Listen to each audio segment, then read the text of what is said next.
Hello అందరికీ welcome back to Kritika's kitchen. ఈరోజు మన రెసిపీ వచ్చేసి ఆనియన్ పకోడా అండి. వింటర్ సీజన్లో వేడివేడిగా తినాలనిపించినప్పుడు వెంటనే చేసుకొని తినేటటువంటి ఈజీ రెసిపీ అండి. క్రిస్పీగా అండ్ క్రంచ్గా కూడా ఉంటాయండి.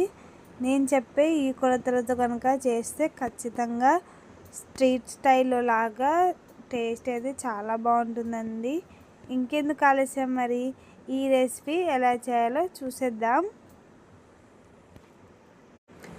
ముందుగా పెద్ద సైజు 5 ఆనియన్స్ అయితే తీసుకొని వాటిని అంతా కూడా శుభ్రంగా కడిగేసి వీలైనంత సన్నగా అయితే తరిగేసి అయితే పెట్టేసుకుందాము. ఇందులోనే 10 పచ్చిమిర్చిని కూడా సన్నగా కట్ చేసి అయితే వేసుకున్నాను. 1 టేబుల్ స్పూన్ సాల్టు, అలాగే 1 టేబుల్ స్పూన్ ధనియా పౌడరు, 1 టేబుల్ స్పూన్ జీరా పౌడరు వేసి అయితే చక్కగా అంతా కూడా ఒకసారి కలిపేసుకుందాము.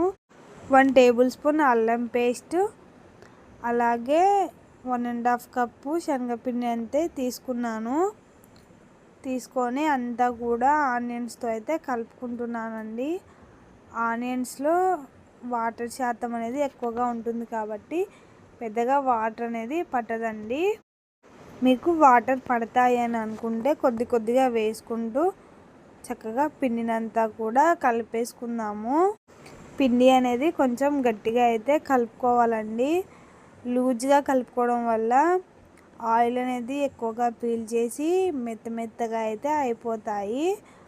ఈ విధంగా కొంచెం గట్టిగా కలుపుకోవడం వల్ల క్రంచిగా అండ్ క్రిస్పీగా వస్తాయండి. కరకరలాడుతూ వస్తుంది పకోడా అయితే. ఈ విధంగా కలిపేసి అయితే పక్కకు పెట్టేసుకుందాము. డీప్ ఫ్రైకి సరిపడినంత ఆయిల్ని అయితే పోసుకొని ఆయిల్ హీట్ ఎక్కిన తర్వాత పిండిని అయితే కొద్దిగా వేసుకుంటూ చక్కగా అంతా కూడా ఫ్రై చేసుకుందాము. పిండి అనేది కొంచెం దూరంగా అయితే వేసుకోవాలండి, అంటే మొత్తం అతికిపోతుంది. ఇలాగంతా కూడా 2 పక్కల తిప్పుకుంటూ ఫ్రై చేసుకుందాము. ఇదంతా కూడా గోల్డెన్ బ్రౌన్ కలర్లోకి వచ్చేలాగైతే ఫ్రై చేసుకోవాలండి. అప్పుడైతేనే క్రిస్పీ అండ్ క్రంచీగా వస్తాయి. వెంటనే కూడా తిప్పకూడదండి. ఒక సైడ్ కొంచెం గట్టిపడ్డాక మరొక వైపుని తిప్పుకుందాము. ఆయిల్లో నుంచి నురగలంతా పోయేదాకైతే ఫ్రై చేసుకోవాలండి. అలాగైతేనే క్రంచీగా వస్తాయి. ఈ విధంగా అంతా కూడా ఫ్రై అయిపోయిన తర్వాత జల్లెడ గంటెనైతే తీసుకొని ఎక్సెస్ ఆయిల్ అంతా కూడా వడగట్టేసుకుందాము. ఈ విధంగా మిగతా పిండిని కూడా కొద్దిగా వేసుకుంటూ 2 పక్కల కూడా చక్కగా గోల్డెన్ బ్రౌన్ కలర్లోకి వచ్చేలాగైతే ఫ్రై చేసుకుందాము. నేను చూపించిన ఈ కొలతలతో ఖచ్చితంగా మీరు కూడా ట్రై చేసి చూడండి.